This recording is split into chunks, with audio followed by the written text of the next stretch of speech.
નમસ્કાર મિત્રો, સ્વાગત છે તમારું આપણે યુટ્યુબ ચેનલ ગુજરાત જ્ઞાનમાં. આજે આપણે જે પેપર છે એનું વ્યવસ્થિત સોલ્યુશન કરી રહ્યા છીએ. આપણે પહેલાં કોર્સની ડિટેલ્સ જોઈ લઈએ. મિત્રો, હજી લગી જો તમે એપ્લિકેશન ડાઉનલોડ ન કરી હોય તો હમણાં જ પ્લે સ્ટોર ઉપર જઈ જીએસઆરટીસી હેલ્પર ગુજરાત જ્ઞાન એપ્લિકેશન ડાઉનલોડ કરો અને એમાં આપણા કોર્સની મુલાકાત લો. કોઈ પણ પ્રશ્ન હોય તો ગમે ત્યારે આ નંબર પર ફોન અથવા વોટ્સઅપ મેસેજમાં કરી શકો છો. આપણે ચાલુ કરીએ આજે કે જે પેપરમાં ટ્રેડ સંબંધિત જે પ્રશ્નો પૂછાણા હતા એમાં આપણે પહેલા 50 પ્રશ્નો પૂછાણા હતા. એમાં પહેલા પ્રશ્નની શરૂઆત કરીએ. તો પહેલો પ્રશ્ન શું છે? ઓહમના નિયમનું સૂત્ર લખો. ઇલેક્ટ્રિશિયનનો પ્રશ્ન છે. તો મિત્રો, તમને બધાને ખબર જ છે કે આપણી જે ડેલી સિરીઝ ચાલુ છે એમાં આ પ્રશ્ન આપણે લીધેલો જ છે. ઓહમના નિયમ માટે આપણે ત્રિકોણ બનાવેલો છે V બરાબર IR. શું છે? ઓહમના નિયમ. V એટલે વોલ્ટેજ, I એટલે કરંટ અને R એટલે અવરોધ. વોલ્ટેજનો એકમ V, કરંટનો એકમ એમ્પિયર અને અવરોધનો એકમ ઓહમ. હવે આ સિવાય બીજા બે સૂત્ર બની શકે. V બરાબર IR. આ ત્રિકોણ મિત્રો યાદ રાખજો, નથી તમને સૂત્ર ક્યારેય ભૂલાશે નહીં. R બરાબર V ના છેદમાં I થાય અને I બરાબર શું થશે મિત્રો? V ના છેદમાં R. આપણો જવાબ શું છે? I બરાબર V ના છેદમાં R. આ ત્રણેય મિત્રો સૂત્ર ગણાય. એટલે મિત્રો આ એક ત્રિકોણ યાદ રાખશું એટલે એનાથી આપણા પ્રશ્ન સોલ્વ થઈ જાય. મિત્રો, એકમો પણ યાદ રાખવાના, કારણ કે ગયા વખતે 5 એકમો પૂછાણા હતા. આવા 1-2 એકમ તો પૂછાશે જ. મિત્રો, આ પ્રશ્ન પત્રનું સોલ્યુશન કરવાનો હેતુ તમને ઘણી બધી વસ્તુ આપવાનો છે. એક પ્રશ્નની એની સાથે 3-4 પ્રશ્નોની ઇન્ફોર્મેશન આપવાની છે. હવે જોઈએ નેક્સ્ટ પ્રશ્ન. 3 ફેઝ વાયર સપ્લાયમાં કેટલા વોલ્ટેજ હોય છે? મિત્રો, એસી કરંટમાં 2 ફેઝ આવશે. એક સિંગલ ફેઝ અને બીજું આવશે 3 ફેઝ. એસીમાં સિંગલ ફેઝ એટલે 230 વોલ્ટ અને 3 ફેઝ એટલે 440 વોલ્ટ. બરાબર, જેને લાઇન ટુ લાઇન વોલ્ટેજ કહેવામાં આવે છે. લાઇન ટુ લાઇન આપણા વોલ્ટેજ કેટલા આવશે? 440. પણ આ સપ્લાય કયો છે? એસી. એસી એટલે શું થશે? Alternating current. પછીનો પ્રશ્ન. ટ્રાન્ઝિસ્ટરમાં કેટલા ટર્મિનલ હોય છે? ટ્રાન્ઝિસ્ટરમાં કેટલા ટર્મિનલ હોય છે? તો ટ્રાન્ઝિસ્ટરમાં 3 ટર્મિનલ હોય છે. તો પહેલા તો ટ્રાન્ઝિસ્ટર કયા કયા પ્રકારના આવે? NPN, PNP. ટ્રાન્ઝિસ્ટરમાં ટર્મિનલ 3 કીધા, ટર્મિનલના નામ શું છે? એ પણ મિત્રો આવે કે ભાઈ નીચેનામાંથી કયો ટર્મિનલ ટ્રાન્ઝિસ્ટરનો નથી? એમીટર, કલેક્ટર અને આવશે બેઝ. સૌથી વધારે વપરાતું ટ્રાન્ઝિસ્ટર છે NPN. એમીટર, કલેક્ટર અને બેઝ. પછીનો પ્રશ્ન. નીચેનામાંથી કઈ પેન્સિલની લીડ હાર્ડ હોય છે? HB, B, 3H કે F? તો હવે હાર્ડ હોય છે એ 3H પેન્સિલ. જેમ H હોય વધારે એવી રીતે પેન્સિલની લીડ જે છે એ હાર્ડ હોય, થોડી સખત હોય. એનો ઉપયોગ આપણે ડ્રોઈંગમાં ઘાટી લાઈનો કરવો હોય ત્યારે એનો ઉપયોગ કરીએ છીએ. પછીનો પ્રશ્ન. ટી સ્ક્વેરની સાઇઝ કેવી રીતે નક્કી કરવામાં આવે છે? મિત્રો, ટી સ્ક્વેર ખબર છે તમને? આ ટી સ્ક્વેર કહેવાય. કાટખૂણો પ્રોવાઈડ કરતો, કાટખૂણાને ચેક કરો એના માટે આ ટી સ્ક્વેર આવે. એની સાઇઝ કઈ રીતે નક્કી કરવામાં આવે? બ્લેડની લંબાઈ દ્વારા, બ્લેડની પહોળાઈ દ્વારા, હેડની લંબાઈ દ્વારા કે તો શું આવશે? એના જે બ્લેડ છે બ્લેડની લંબાઈ દ્વારા ટી સ્ક્વેરની સાઇઝ નક્કી કરવામાં છે. પછીનો પ્રશ્ન. એન્જિનિયરિંગ ડ્રોઈંગમાં સેક્શન લાઇન કેટલા અંશે દોરવામાં આવે છે? તો એન્જિનિયરિંગ ડ્રોઈંગમાં સેક્શન લાઇન હંમેશા 45 અંશના ખૂણે દોરવામાં આવે છે. મિત્રો, આ જે ટોટલ બની 90 હોય આનો અડધો ભાગ એટલે ઇન્ક્લિનેશન લાઇન તમારી સેક્શન લાઇન અથવા ઇન્ક્લિનેશન લાઇન. મિત્રો, આપણે આપણી એપ્લિકેશનમાં ઈડીના પણ સરસ મજાના ક્વેશ્ચન મૂકવાના છે, બરાબર, જે મુકાઈ જશે, જેમાં તમારું ઈડી પણ કવર થઈ જશે. પછીનો પ્રશ્ન, કોઈ પણ નોંધ દર્શાવવા માટે કઈ રેખાનો ઉપયોગ થાય છે? Centre line, dimension line, ladder line કે આઉટલાઇન? તો કોઈ પણ નોંધ દર્શાવવા માટે હંમેશા લેડર લાઇનનો ઉપયોગ થાય છે. કઈ લાઇન? તો ભાઈ લેડર લાઇન. પછીનો પ્રશ્ન, કન્સ્ટ્રક્શન લાઇન દોરવા માટે કયા ગ્રેડની પેન્સિલ વપરાય છે? તો ભાઈ કન્સ્ટ્રક્શન લાઇન દોરવા માટે 3H પેન્સિલ જે આપણે કહીએ જે ખૂબ જ સખત હોય, બરાબર, એ પેન્સિલનો ઉપયોગ થાય છે. પછીનો પ્રશ્ન, નીચેનામાંથી સ્પોટ વેલ્ડિંગનો સિમ્બોલ જણાવો. તો સ્પોટ વેલ્ડિંગ માટે અહીં 4 સિમ્બોલ આપેલા છે. તો એમાંથી સ્પોટ વેલ્ડિંગનો સિમ્બોલ થશે ઉદેડી જે છે, બરાબર, જેને આપણે ગુણાકાર પર ઉદેડીનો જે સિમ્બોલ છે, એટલે અહીં સ્પોટ વેલ્ડિંગ થાય છે. પછીનો પ્રશ્ન, પેટ્રોલ એન્જિનમાં એર ફ્યુઅલ રેશિયો કોના દ્વારા સંચાલિત કરવામાં આવે છે? જે પેટ્રોલ એન્જિન છે એમાં કેટલું ફ્યુઅલ જવું જોઈએ, કેટલી એર જવી જોઈએ, કોણ સંચાલિત કરે છે? તો injector, fuel injector, carburettor, governor, fuel injection pump. તો મિત્રો શું આવશે? કાર્બ્યુરેટર. મિત્રો તમને ઘણીવાર તમે કદાચ નોટ કર્યું હોય કે તમારી ગાડી થોડી વારે બંધ થઈ જતી હોય, તો તમે મિકેનિક પાસે જાઓ એટલે સૌથી પહેલા એ કાર્બ્યુરેટર ચેક કરે, અને કાર્બ્યુરેટરમાં જે છે એનો વાલ્વ છે એ થોડો ઢીલો કરી દે, એટલે પેટ્રોલનો જે સ્પ્રે છે એ થોડો વધારે થાય, તો તમારી ગાડી બંધ થવાની શક્યતા ઘટી જાય. તો એર ફ્યુઅલ રેશિયો કોના દ્વારા મેન્ટેન, મિત્રો? તો ભાઈ એર ફ્યુઅલ રેશિયો કાર્બ્યુરેટર દ્વારા મેન્ટેન કરવામાં આવે. પછીનો પ્રશ્ન, સ્પાર્ક પ્લગની ગેપ કેટલી રાખવામાં આવે છે?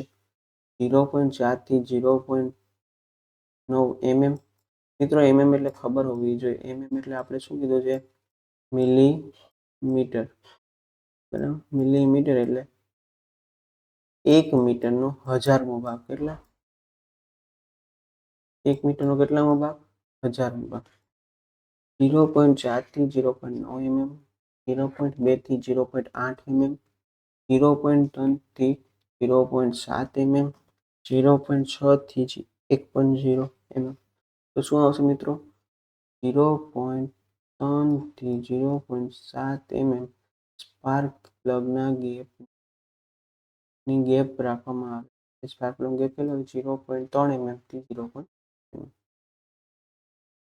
નો પ્રશ્ન, ડીઝલ એન્જિનમાં ઇન્જેક્શન પ્રેશર કેટલું હોય છે? મિત્રો તમને ખબર જ છે કે પેટ્રોલ એન્જિનમાં સ્પાર્ક પ્લગ હોય, ડીઝલ એન્જિનમાં સ્પાર્ક પ્લગ હોતો નથી. એમાં તો પ્રેશરથી જ કામ થાય છે. ઇન્જેક્શન પ્રેશર કેટલું હોય? 10 બાર, 100 બાર, 150 બાર કે 300 બાર? તો કેટલું હોય છે? 100 બાર. ડીઝલ એન્જિનમાં ઇન્જેક્શન પ્રેશર કેટલું હોય? તો કે ભાઈ 100 બાર. એના પછીનો પ્રશ્ન, પેટ્રોલની ઇગ્નિશન ગુણવત્તા નીચેનામાંથી શેના વ્યક્ત થાય છે? ઇગ્નિશનની જે ગુણવત્તા છે, બરાબર, કેટલા સમયમાં ઇગ્નિશન થશે, ગુણવત્તા ક્રમે ચિટન નંબર, ઓક્ટેન નંબર, કેલોરીફિક વેલ્યુ કે ઉપરોક્તમાં? તો શું આવશે? ઓક્ટેન નંબર દ્વારા પેટ્રોલની ગુણવત્તા નક્કી કરવામાં આવે છે, ઇગ્નિશન.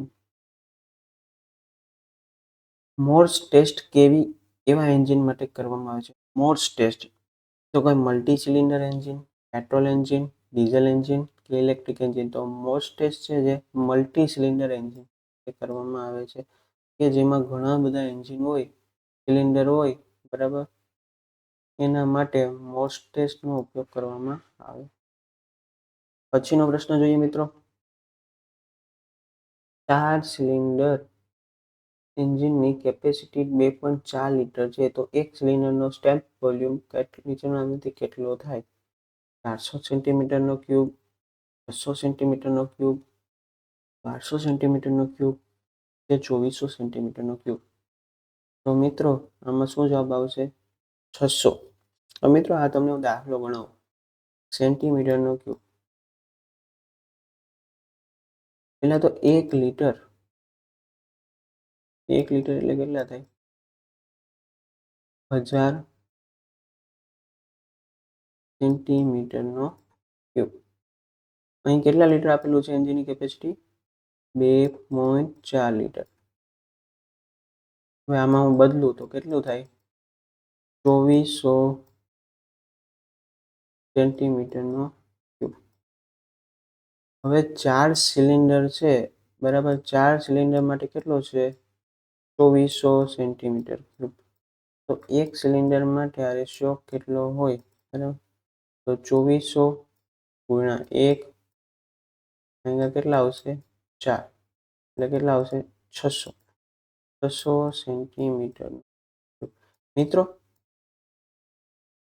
આ દાખલો એવો છે કે આના ઉપરથી બીજા 10 દાખલા બને, પણ હવે આપણે આ દાખલો આવડવો જોઈએ. આવું ગમે ત્યારે પૂછે કે ભાઈ સમજો કે 4 સિલિન્ડર જગ્યાએ આમાં 8 કીધું હોત, આપણો જવાબ શું આવત? 12. ટૂંકમાં અહીંયા શું થઈ જાય? 8 થઈ જાય. તો કેટલો આવત? 300 સેન્ટીમીટરનો ક્યુબ. બરાબર, એટલે 2.4. તો એક સિલિન્ડરનો જે સ્ટેપ વોલ્યુમ છે એ કેટલું થાય? 600 સેન્ટીમીટરનો ક્યુબ થશે. બરાબર, સેન્ટીમીટરનો ઘન. બરાબર, એના માટે આ એક ખાલી સૂત્ર યાદ રાખવાનું છે, 1 લીટર બરાબર 1000 સેન્ટીમીટરનો ક્યુબ. મિત્રો, આવા પ્રશ્ન પૂછાય તો આપણે આવડવા જ જોઈએ. મેં તમને ગણતરી સાથે આપેલું છે, આ ગણતરી તમારે યાદ રાખવાની છે. આવો કદાચ એકાદ દાખલો પૂછાશે. પછીનો પ્રશ્ન, કોમ્પ્રેશન સ્ટ્રોકમાં પિસ્ટનની દિશા કઈ હોય છે? ઉપર તરફ, નીચે તરફ, બીડીસી થી ટીડીસી તરફ બાજુ, કે એ અને સી બંને? તો મિત્રો આમાં શું આવશે? એ અને સી બંને. એક ઉપર તરફે હોય અને બીડીસી થી ટીડીસી બાજુ પણ હોય. પછીનો પ્રશ્ન, સમયથી પહેલા કોઈ વાલ્વનું ખુલી જવું એને શું કહેવામાં આવે છે? Valve lag, valve lead, valve overlap કે વાલ્વ સ્ટેજ? તો સમયથી પહેલા જ્યારે ખુલી જતો હોય તો હું જ્યારે લીડિંગ પોઝિશનમાં કામ કરતો, આપણે ઘણા લોકો બહુ એડવાન્સ હતો, આપણે બહુ લીડ થઈ છે આ ભાઈ. તો સમયની પહેલા અહીં વાલ્વ ખુલી જાય છે, તો વાલ્વ લીડ કહેવામાં. લીડિંગ ખુલી ગયું છે, બહુ વહેલા ખુલી ગયું છે. જો સમય પછી ખુલે, ત્યારે ખુલવાનું હોય એના પછી ખુલે એટલે કામ, બરાબર, અહીંયા પછી ખુલે તો આપણે જવાબ લખત વાલ્વ લેગ. પછીનો પ્રશ્ન, એન્જિનને સુપરચાર્જ કરવાનો મુખ્ય હેતુ શું છે? બ્રેક પાવર દીઠ એન્જિનના સમૂહને ઘટાડવા માટે, એન્જિન દ્વારા કબજે કરેલી જગ્યા ઘટાડવા માટે, તો જ્યારે વધુ પાવરની જરૂર હોય ત્યારે એન્જિનના પાવરનો આઉટપુટ વધારવા માટે. તો સુપરચાર્જ. મિત્રો, સુપરચાર્જનો મતલબ શું? પહેલાં તો જ્યારે વધારે પાવરની જરૂર હોય ત્યારે એન્જિનનો પાવર વધારે મળવો જોઈએ, જ્યારે ઓછો પાવરની જરૂર હોય ત્યારે એન્જિનનો આઉટપુટ ઓછો મળવો જોઈએ.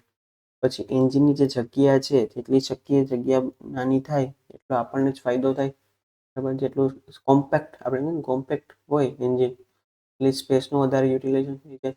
બીજું, બ્રેક પાવર દીઠ એન્જિનના સમૂહને ઘટાડવા માટે, અને બ્રેક પાવર દીઠ એન્જિનનો જે સમૂહ છે એટલો ફોર્સ છે એ ઘટાડવા માટે. એટલે મિત્રો શું આવે? સુપરચાર્જ બહુ અગત્યનું છે, અને એના માટે આપણે ત્રણેય હેતુ ગણવા પડશે.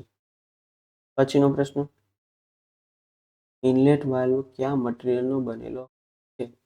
તો કે ભાઈ ઇનલેટ વાલ્વ છે એ કયા મટીરિયલનો બનેલો છે? Chrome, nickel steel, tungsten steel, silicon, chromium, cobalt, chromium.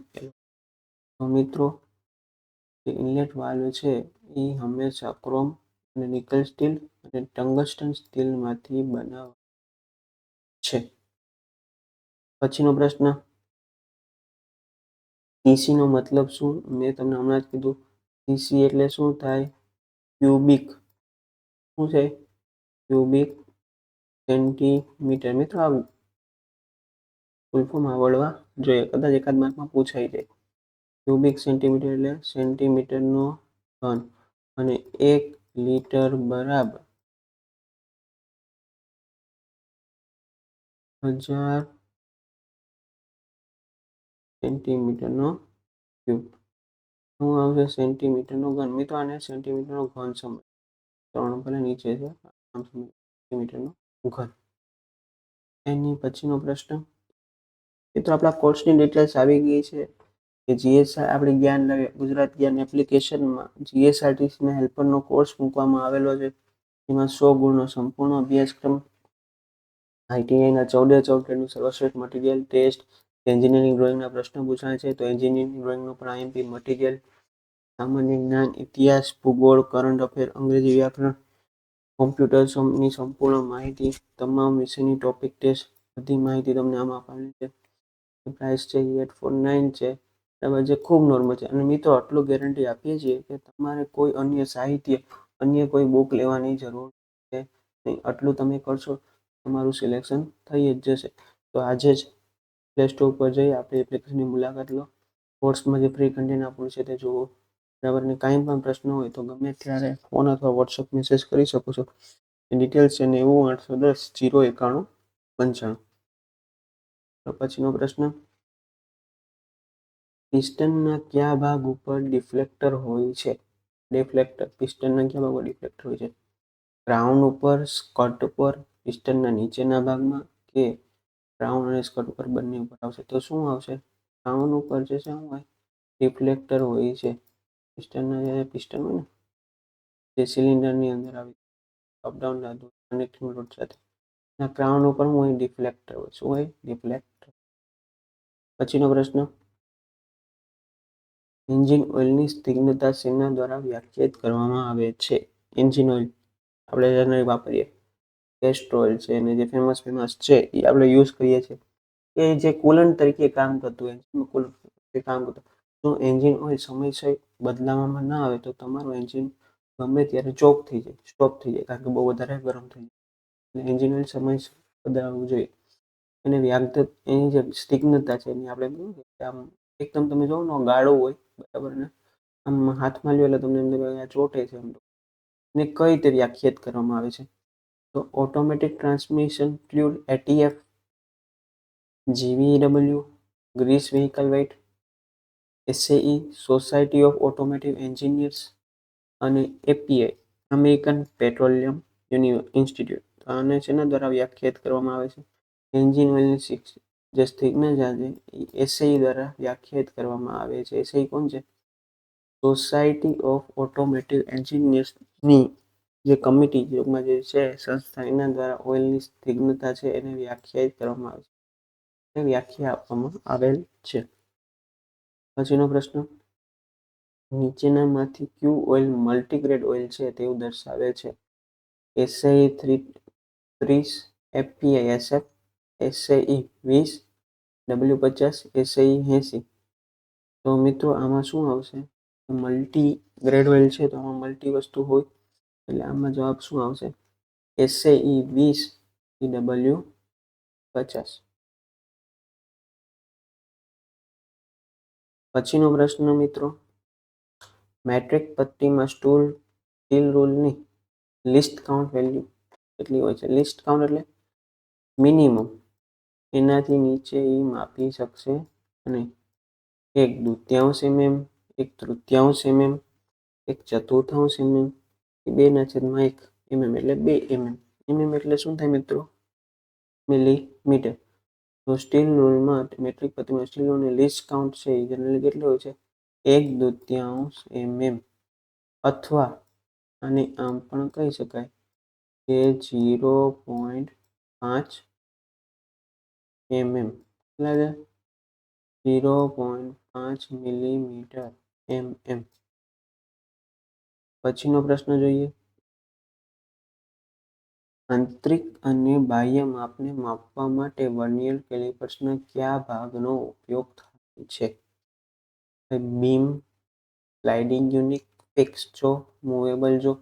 તો ભાઈ આંતરિક અને બાહ્ય ભાગના માપવા માટે મૂવેબલ જોનો ઉપયોગ થાય છે. શું કામ મિત્રો? જો ફિક્સ છે તો ફિક્સ જ રહેવાની છે, પણ જે મૂવેબલ જો છે એ આવી રીતે મૂવ કરશે, અંદર જશે, બહાર જશે. તેના કારણે આપણે આંતરિક ભાગ અથવા બાહ્ય ભાગ બંનેનું માપન કરી શકવા જોઈએ. એટલે મૂવેબલ જે જો છે ને એનો ખૂબ અગત્યનો રોલ છે કોઈ પણ વસ્તુનું માપન કરવા માટે. કોઈ પણ વસ્તુમાં હંમેશા જે મૂવેબલ વસ્તુ હોય ને એના દ્વારા બધું શક્ય બનતું હોય. વર્નિયર કેલિપર્સમાં મૂવેબલ જો છે તેનો ઉપયોગ કરવામાં આવશે આંતરિક બાહ્ય માપ કરવા માટે. પછીનો પ્રશ્ન, ચિઝલનો ઉપયોગ શેના માટે થાય છે? તો ભાઈ ચિઝલનો ઉપયોગ, બરાબર, ચિઝલનું મિત્રો તમને ગુજરાતી નામ ખબર તો ચિઝલ નું કહેવામાં આવે? છીણી. શું કહેવામાં આવે? છે. ચીઝલનો ઉપયોગ શેના માટે થાય છે? ગ્રાઇન્ડિંગ કરવા માટે, હેમિંગ કરવા માટે, મશીનિંગ કરવા માટે કે ચિમ્પિંગ કરવા માટે? તો ચીઝલનો ઉપયોગ મિત્રો ચિમ્પિંગ કરવા માટે થાય. શું કરવા માટે? ચિમ્પિંગ કરવા માટે. નાની નાની એમાં આગળથી ધાર આપેલી હોય બરાબર, એનાથી આપણે જે ઉપરનું મટીરિયલ હોય વધારે મટીરિયલ ચિમ્પિંગ કરવા માટે વપરાય. પછીનો પ્રશ્ન, માઇક્રોમીટર એ કયા સિદ્ધાંત ઉપર કામ કરે છે? રેક અને પિનિયન, નટ અને બોલ્ટ, નટ અને રેક, પિનિયન અને બોલ્ટ. તો માઇક્રોમીટર છે એ હંમેશા નટ અને બોલ્ટ સિદ્ધાંત ઉપર કાર્ય કરે છે. કયા સિદ્ધાંત ઉપર? નટ અને બોલ્ટના સિદ્ધાંત ઉપર. પછીનો પ્રશ્ન જોઈએ મિત્રો, પાવર હેમરનો ઉપયોગ નીચેનામાંથી કઈ જગ્યાએ થાય છે? તો પાવર હેમરનો ઉપયોગ મોટા અને ભારે જોબને ફોલ્ડ કરવા માટે થાય છે, હલકા જોબને ફોલ્ડ કરવા માટે થાય છે, કેમ્પિંગ કરવા માટે થાય છે કે શીટ મેટલના કામ માટે થાય છે? તો જે પાવર હેમરનો ઉપયોગ છે એ મોટા અને ભારે જોબને ફોર્જ કરવા માટે થાય છે. જે મોટું જોબ હોય બરાબર, એનું મટીરિયલ છે દૂર કરવું હોય, વેલ્ડિંગ કરવું હોય, ત્યારે પણ જે થડ જામી ગયા એ બધા દૂર કરવા પાવર ફોર્જ હેમરનો ઉપયોગ કરવામાં આવે છે. જેનાથી હથોડી હોય નથી આવે આપણી રીતે, અને ટૂંકમાં આમ શું કહેવાય કે આપણે થોડી મારવામાં આવે ધીરે ધીરે વધારાનું મટીરિયલ છે એ દૂર કરવામાં, એટલે ફોર્જિંગ મટીરિયલ જે છે એને દૂર કરવામાં આવે. એના માટે હંમેશા પાવર હેમરનો ઉપયોગ થાય છે. તેથી મોટા અને ભારે ફોર્જને જોબમાં ફોર્જને કરવા માટે પાવર હેમર જરૂરી છે. પછીનો પ્રશ્ન, હેમર હથોડીનો કયો ભાગ નરમ રાખવામાં આવે છે? ફેસ, પેન, ટીક કે હાઈ હોલ? તો મિત્રો એના માટે આપણો શું જવાબ આવશે? એના માટે આવશે ચીક. બરાબર, હથોડીનો કયો ભાગ નરમ રાખવામાં આવશે? તો કે ચીક. મિત્રો આપણી એપ્લિકેશનમાં આપણે આ બધીની આકૃતિ સાથે ઇમેજ આપવાના છે, આપેલી છે. આ બધીની આપણે આકૃતિ આપેલી છે અને વિથ ડિટેલ્સ. બરાબર, હેમર છે તો હેમરમાં તમને ખબર છે ક્રોસ પિન આવે, બોલ પિન આવે, બરાબર. તો એની આપણે આકૃતિ બધી વિથી આકૃતિ સાથેની આખી સરસ મજાની પીપીટી તૈયાર કરેલી છે, એ તમને આપવામાં આવી છે. અને પછી એના જે ગુજરાતી નામ છે એ પણ, કારણ કે જો તમે એક વસ્તુ છે કે આકૃતિ આપણે તરત યાદ રહી જાય કે ભાઈ આને ચીક કહેવામાં આવે, અને આઈ હોલ કહેવામાં આવે, ફેસ કહેવામાં આવે, પરંતુ આમ તમને યાદ રહેવું અઘરું છે. તો મિત્રો હજી લગી પણ એપ્લિકેશનની મુલાકાત ન લીધી હોય તો એકવાર અવશ્ય મુલાકાત લેજો. એટલું સારું કન્ટેન્ટ તમને એમાં આવેલું છે. નો પ્રશ્ન, સાધારણ કાર્ય માટે ચીઝલનો કટિંગ એંગલ કેટલો હોય છે? રેગ્યુલર વર્ક હોય, કોઈ સ્પેસિફિક નહીં, પર્ટિક્યુલર રેગ્યુલર વર્કમાં ચીઝલનો એંગલ કેટલો હોય છે? 60 ડિગ્રી, 75 ડિગ્રી, 50 ડિગ્રી કે 100 ડિગ્રી? કેટલો આવશે? 60 ડિગ્રી. જનરલી કેટલો હોય છે? 60 ડિગ્રી આપણે જે છે હોય 60 ડિગ્રી કામ થતું હોય. અને એવું જ ટૂંકમાં આ રીતે જોવા જાવ, આ રીતે જોવા છે, લેફ્ટ સાઈડ ને રાઈટ સાઈડ એ મેટર કરે છે. પછીનો પ્રશ્ન, ફ્લેટ ફાઇલ 300 બસ્ટર્ડ ડબલ કટમાં બસ્ટર્ડ એ શું છે? પહેલા 300 એટલે મિલીમીટર. મિત્રો એક વસ્તુ છે, જે સાઈઝ છે એ કઈ રીતે નક્કી કરવામાં છે એ જોવાનું. આ જે ફાઇલ હોય બરાબર, ત્યાંથી એનું હેન્ડલ નીકળશે, પછી એમાં હેન્ડલ. તો મિત્રો ફાઇલની જે સાઇઝ જે હોય ને એ હેન્ડલ સિવાયની જોઈએ, હંમેશા એટલું યાદ રાખવા, હેન્ડલ સાથે હોતી નથી. હેન્ડલ સિવાયની સાઇઝ છે કેટલા છે? 300 300 મિલીમીટર, અથવા એવું હોય તો શું કહેવાય? 30 સેન્ટીમીટર. આપણે જે રેગ્યુલર ફૂટપટ્ટી આવે છે એ 30 સેન્ટીમીટરની હોય છે. જે બસ્ટર્ડ છે એને શું? બસ્ટર્ડ એટલે શું થાય? લંબાઈ, આકાર, પહોળાઈ કે ગ્રેડ? તો બસ્ટર્ડ એટલે એનું ગ્રેડ થાય, પર્ટિક્યુલરલી આટલા ગ્રેડની છે, એમાં મટીરિયલ છે અને આ એની સાઇઝ છે, એટલે હંમેશા બસ્ટર્ડ ગણવામાં આવે છે. અને બસ્ટર્ડ એટલે શું છે? એ કોઈ લંબાઈ નથી, લંબાઈ તો તમને આપી લીધી છે 300 આકાર તો ફાઇલનો ફિક્સ જ હોવાનું છે, પહોળાઈની કંઈ જરૂર નથી. એનું જે બધું નક્કી કેના દ્વારા થવાનું? ગ્રેડ દ્વારા નક્કી કરવામાં આવે. પછીનો પ્રશ્ન જોઈએ મિત્રો, એક્ઝોફ્રેમ બરાબર કઈ ધાતુમાંથી બનાવવામાં આવે છે? એક્ઝોફ્રેમ તાંબુ, mild steel, high speed steel, high carbon steel અને હાઈ સ્પીડ સ્ટીલ. તો એક્ઝો બેડ મિત્રો માઇલ્ડ સ્ટીલમાંથી બનાવવામાં આવે છે. માઇલ્ડ સ્ટીલ એવું મટીરિયલ છે કે જે વજનમાં પણ હલકું છે અને ખૂબ ઇફેક્ટિવ છે. એટલે એક્ઝોફ્રેમ માટે માઇલ્ડ સ્ટીલ મટીરિયલ ખૂબ ઉપયોગી છે. પછીનો પ્રશ્ન, એસએફ સ્ક્રૂ થ્રેડ્સનો શીર્ષ કોણ કેટલો હોય છે? ખૂણો. જે સ્ક્રૂ થ્રેડ્સ છે, સ્ક્રૂનો ખૂણો કેટલો હોય છે? 30 ડિગ્રી, 45 ડિગ્રી, 55 ડિગ્રી કે 65 ડિગ્રી? તો શું આવશે મિત્રો? એસએફ સ્ક્રૂનો શીર્ષ કોણ કેટલા ડિગ્રી હોય છે? તો કેટલા ડિગ્રી હોય છે? 55 ડિગ્રી હોય છે. પછીનો પ્રશ્ન જોઈએ, કેવા પ્રકારનો રિવેટ વધારે મજબૂત હોય છે અને ભારે નિર્માણ કાર્યોમાં કામમાં લેવામાં આવે છે? Mushroom head rivet, pan head rivet, bifurcated rivet બધું અને કાઉન્ટર શોક હેડ રિવેટ. તો મિત્રો કેવું આવશે? પેન હેડ જે રિવેટ છે બરાબર, એ સૌથી વધારે મજબૂત હોય છે અને ભારે નિર્માણના કામમાં પણ ઉપયોગી આવે છે. પછીનો પ્રશ્ન મિત્રો, કાયમી ફાસ્ટનર્સમાં શેનો સમાવેશ થાય છે? ફાસ્ટનર એટલે ઇન્સ્ટન્ટ ફાસ્ટનિંગ કરવા માટે, ઇન્સ્ટન્ટ જોઈન્ટ કરવા માટે, તરત ને તરત ફાસ્ટનર્સ આપણે વાપરીએ ને તરત ફિક્સ કરવા માટે, ઓન ટાઈમ ફિક્સ કરવા માટે કોનો ઉપયોગ નહીં થાય? આપણે ફાસ્ટનર્સ, ફાસ્ટનર સ્ક્રૂ આપો, ફાસ્ટનર સ્ક્રૂ આપો એટલે તરત અને પરફેક્ટ અને એક ફિક્સ જોઈન્ટ કરવા માટે. Rivet, brazing, welding, soldering, nut bolt, key કુ ઉપરોક્ત તમામ. તો શું આવશે? ફાસ્ટનર તરીકે રિવેટ આવશે, બ્રેઝિંગ આવશે અને વેલ્ડિંગ આવશે. એના પછીનો પ્રશ્ન, વાહનમાં ભરેલું વાસ્તવિક વજન કોણ ઉઠાવે છે? મસ્ત પ્રશ્ન છે મિત્રો, કે વાહનમાં ભરેલું વજન, વાસ્તવિક વજન કોણ ઉઠાવે છે? હવે ટાયર, ટ્યુબ, વાયર, સ્પોક, ટ્યુબમાં ભરેલી હવા. તો વાહનમાં ભરેલું વાસ્તવિક વજન હંમેશા ટ્યુબમાં જે ભરેલી હવા છે, જે પ્રેશરાઇઝ હવા હોય છે, પ્રેશરાઇઝ બરાબર, એ હંમેશા વજન ઉઠાવે છે. આપણે એમ કહેવાય 30ની હવા કરી દે, 40ની હવા કરી દે, તો 40 શું છે? 40 પ્રેશર છે બરાબર. 40 પ્રેશરની પાસ્કલની હવા કરી દો, 30 પાસ્કલની હવા કરી દો, એટલે એના દ્વારા તમારું જે વાસ્તવિક વજન ઉઠાય એ ઉઠાવે છે. પછીનો પ્રશ્ન, ટાયરમાં બિટ્સ અને પ્લાય આપવાનો હેતુ શું છે? ટાયરમાં બિટ્સ અને પ્લાય, ટાયરને મજબૂતી આપવાનો, સરફેસ ઉપર એની પકડ બનાવી રાખવા માટે, ટાયરને સ્લીપ થતું અટકાવવા માટે કે વાઇબ્રેશન રોકવા માટે. તો ટાયરમાં જે બિટ્સ ને પ્લાય આપવાનો મુખ્ય હેતુ ટાયરને શું છે? મજબૂતી, એક સખત બરાબર. જેમ મજબૂતાઈ છે એમ મજબૂતાઈ છે, હવા વ્યવસ્થિત ભરેલી છે તો જ એ વજન ઉપાડી શકશે. મજબૂતાઈ માટે એમાં બિટ્સ ને પ્લાય આપવામાં આવે છે. પછીનો પ્રશ્ન મિત્રો, સામાન્ય રીતે કિંગ પિન ઇન્ક્લિનેશન કેટલો હોય છે? 1/2 કરતાં ઓછો, 1 અંશથી 2 અંશની વચ્ચે, 2 અંશથી 5 અંશ, 7 અંશ કરતાં વધારે. તો મિત્રો inclination, king pin inclination general હોય છે 1 અંશથી 2 અંશની વચ્ચે. મિત્રો તમે જોવો છો કે આ બધા પ્રશ્નો આપણે જે કોર્સ આપેલો છે એમાં મોસ્ટલી બધા કવર થઈ જ જાય છે. તો મિત્રો આવી જ વ્યવસ્થિત તૈયારી કરી હોય તો હમણાં જ આપણા કોર્સની મુલાકાત લેવી તમારે, અને લેવી જ જોઈએ. સિલેક્શન મેળવવું હોય અને સારી એવી તૈયારી કરવી હોય તો એકવાર અવશ્ય કોર્સ વિઝિટ કરવો જોઈએ કે ભાઈ ખરેખર તૈયારી કેમ કરાય બરાબર, એ બહુ અગત્યનું છે. બાકી માર્કેટમાં તો પુષ્કળ મટીરિયલ ઘણું બધું છે બરાબર, એમ થવાથી નહીં થાય બરાબર.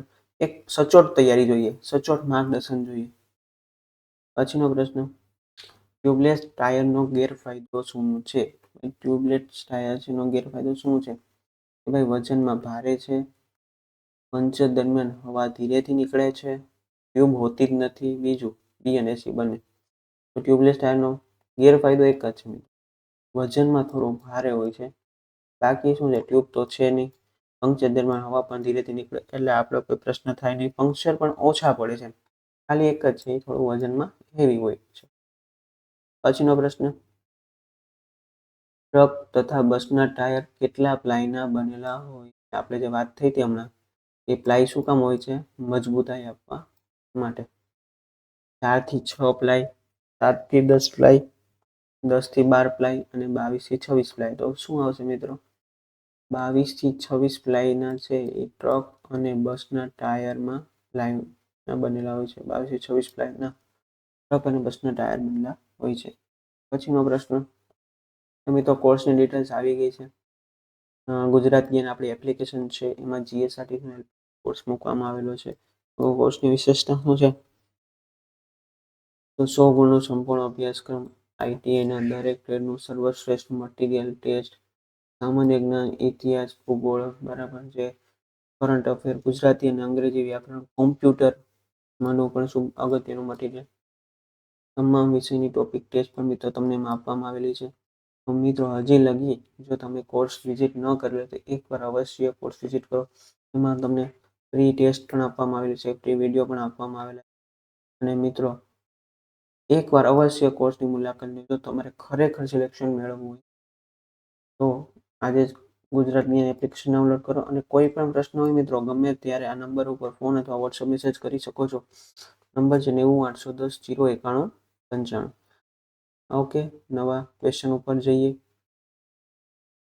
મેગવિલ એ કઈ ધાતુમાંથી બનાવેલા હોય છે? એલ્યુમિનિયમ, સ્ટીલ, ખાલી steel, magnesium, rubber plus aluminium and steel. તો મેગવિલ હંમેશા કેમાંથી હોય? મેગવિલ છે ને હંમેશા મેગ્નેશિયમની ધાતુ બનાવવામાં આવે. એલ્યુમિનિયમ છે મિત્રો એ બહુ હલકું મટીરિયલ થઈ જાય એટલે ઉડી જાય. એમાં થોડું આપણે એમ કહીએ એનાથી થોડું ભારે વજનમાં. મેગ્નેશિયમ છે થોડું ભારે પણ છે અને લુક પણ સારું, એને ટૂંકમાં ફિનિશિંગ પણ સારું આપી શકાય છે. પછીનો પ્રશ્ન, નીચેનામાંથી કયો એ વેલ્ડિંગનો પ્રકાર નથી? AC arc welding, DC arc welding, MIG welding, germanium arc welding. તો મિત્રો તમને ખબર જ છે કે જર્મેનિયમ આર્ક વેલ્ડિંગ એવું કંઈ હોતું નથી. એસી આર્ક વેલ્ડિંગ આપણે વેલ્ડિંગ ટ્રાન્સફોર્મર હોય છે. એનું બીજું નામ શું છે કે વેલ્ડિંગ માટે જે ટ્રાન્સફોર્મર આપેલું હોય, બરાબર, તો વેલ્ડિંગ ટ્રાન્સફોર્મર એને આપણે એસી આર્ક વેલ્ડિંગ પણ કહીએ છીએ. ડીસી આર્ક વેલ્ડિંગ ને મિગ વેલ્ડિંગ. એના પછીનો પ્રશ્ન, વેલ્ડિંગ બૂથની દિવાલોને કયા રંગથી કલર કરવામાં આવે? જ્યાં વેલ્ડિંગ થતું હોય એ જે દિવાલો કયા રંગથી કલર કરેલી હોય? મિત્રો આને ઓબ્ઝર્વેશનનો પ્રશ્ન છે કે આપણે જનરલી ઓબ્ઝર્વેશન સારું રાખવું જોઈએ. નાની નાની વસ્તુ એમાં કવર, કાળો કલર હોય, સફેદ કલર હોય, પીળો કલર હોય કે લીલો કલર હોય. તો વેલ્ડિંગ બોર્ડની દિવાલો તમે જોશો તો હંમેશા કાળા કલરની હોય. અને જે ઓક્સિજનનું જે સિલિન્ડર હોય છે એ પણ હંમેશા કાળા કલરનું હોય છે. પછીનો પ્રશ્ન મિત્રો, વેલ્ડિંગ ગ્લોવ્સ સામાન્ય રીતે શેના બનેલા હોય છે? પોલીવિનાઇલ ક્લોરાઇડ, ચામડું, ક્રોમ ચામડું કેવું? તો વેલ્ડિંગ ગ્લોવ્સ હંમેશા ચામડાના બનેલા છે કે જેના ઉપર આપણે જનરલી વેલ્ડિંગ થતું હોય ત્યારે જે તણખલા જે નીકળે છે એની ઇફેક્ટ આપણા હાથ ઉપર ના આવે, બરાબર. એ ચામડું છે એ ડાયરેક્ટ એબ્ઝોર્વ કરી લે, બરાબર.